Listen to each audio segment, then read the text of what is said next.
Sup guys, it's me, the Owl, and welcome back to my vlog. Um, yeah, I was kinda like, I'm doing my vlogs right now, and I was kinda like thinking, what's a good story to tell, um, in the vlog. So I was like, an impact story, some story that really, you keep in the mind forever. And in my case, it's I have a phobia. I have a phobia of flying in airplanes. Yeah. As a kid, I was never afraid of flying. Um, kind of my family already put me in a plane at the age of 3 weeks. Very soon, I've been flying from Europe to Mexico all the time, like a ping pong. You know. And I've flied like 50 times in my life before. There was never a problem. Of course, you're kind of nervous and things like that when you go to the airport and and 5 minutes before you're bored and you go up and things like that. You have kind of nervous. Everyone is nervous. Just nobody admits it. Let's say. But yeah, I've been flying around so many times. I've done parties. I've like took some pills and then slept the whole flight. Or I also been awake the whole flight, 13 hours. Um, yeah, I've had it all, and I was never kind of big afraid. It was never a phobia. Never. And yeah, it wasn't in that case. That day, I had to go from Mexico back to Germany, alone. Um, I was kind of like, yeah, it's some normal stuff. Like you've float, you've been so many times in flights. There will be no problem. Um, it was another flight. Hmm?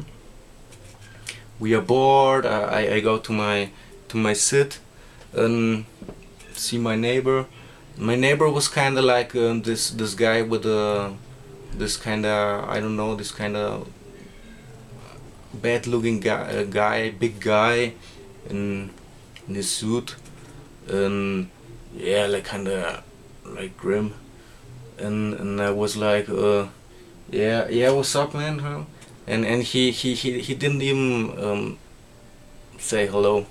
He was like ignoring me, like, don't talk with me. And I was like, oh, okay, no problem. And I was like thinking, I sit. I was like really comfort and like, yeah, it's just gonna be 13 hours next to this guy, but that's no problem. I was kind of like ignoring him as well.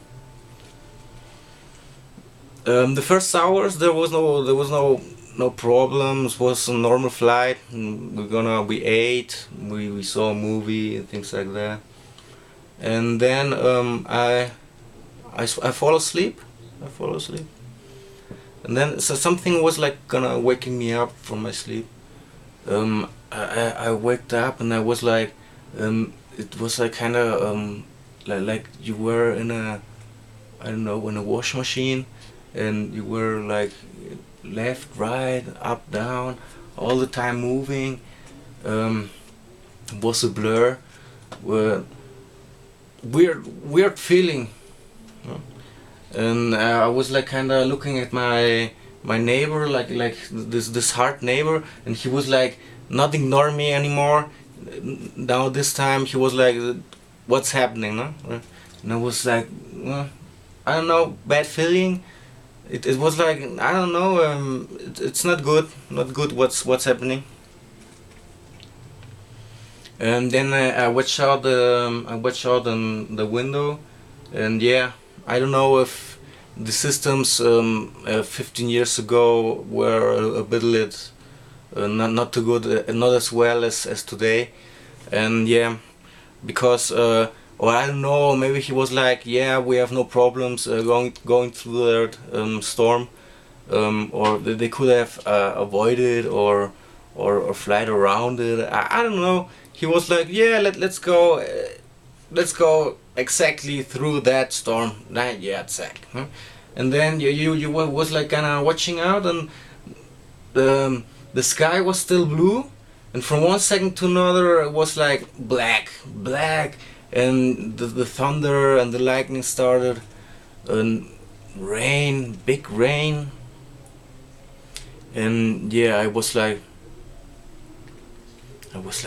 what's happening? No? It's the turbulences where we're gonna starting to get messier and messier, and you were moving left, right, up, down, all the time. The big turbulence, and then from one second to another, like a dying bird, no? Like so, we were like flying like that, and then we fell into a wind hole or something like that, and yeah, a big Boeing, one of the biggest Boeings, intercontinental flights.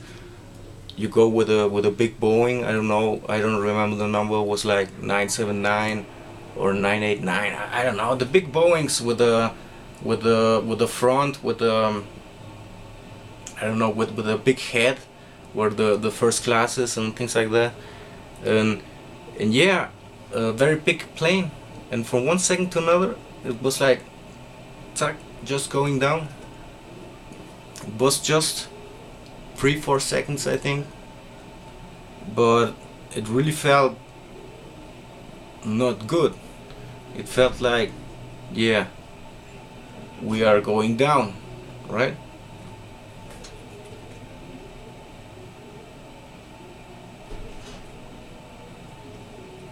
I don't know, some kind of the captain took it up again, but it still was big turbulences, left, right.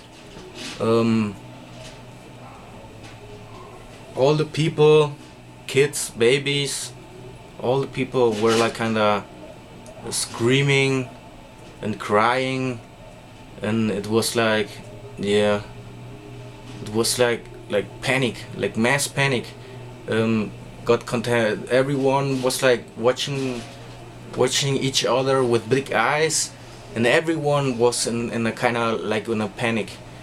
And yeah, it was only like 20 minutes maybe, but it felt like 1 hour, no?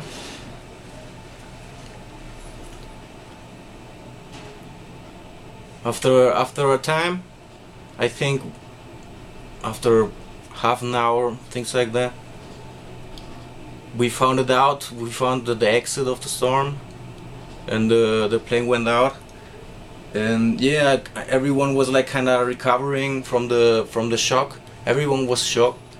Nobody was saying anything.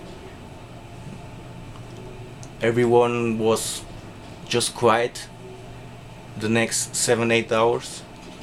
It was weird. It was very weird situation. It was a scary situation that I don't know.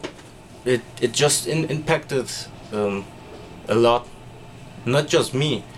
I think the whole plane. Many people. Yeah, I have a problem with traveling in planes again.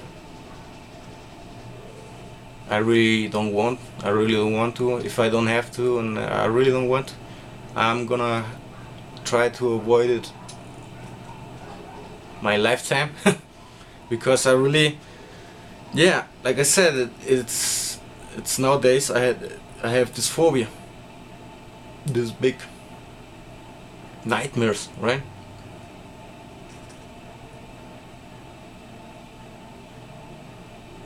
And I'm kind of like traveling less, and since then, friends come and ask me like Nul, there was a friend here in Mexico. he was like, yeah, let's go to Cancun. They were like, they went with a flight, 1 hour just. It's like you just go up, get a drink, and you go down again. It's like nothing. But I was like, nah, I'm not gonna fly. I'm gonna go with a bus. And I went 21 hours with a bus. It was terrible, horrible. We did some breaks and things like that, but it still was 21 hours on a warm bus. And well, but much better than fly, right? Not 10 horses get me into a plane again. It is also not good to tell you what you're afraid of to people. Maybe they can manipulate you, or they can laugh at you, they can use you, right? But trying to get me on a plane again, it's gonna be a hard work. On the way to the airport, I already had a plan how to escape and things like that. And it's kind of impossible to get me on a plane again. I'm kind of looking forward and hope they invent, like, I don't know, a transcontinental train from here to England, from England to Europe. I think something like that was already planned. Or I don't know, with a hovercraft or teleportation, or with a ship, but not with a plane. I'm not gonna get on a plane in the near future. I don't have plans on getting on a plane, really. If you guys also have a phobia or are afraid of something, please let it down in the comments. Subscribe, like, all the things, all you guys know what to do. Please try to help me now that I'm starting with the channel. And if you wanna hear more stories about this in future, well, let's see.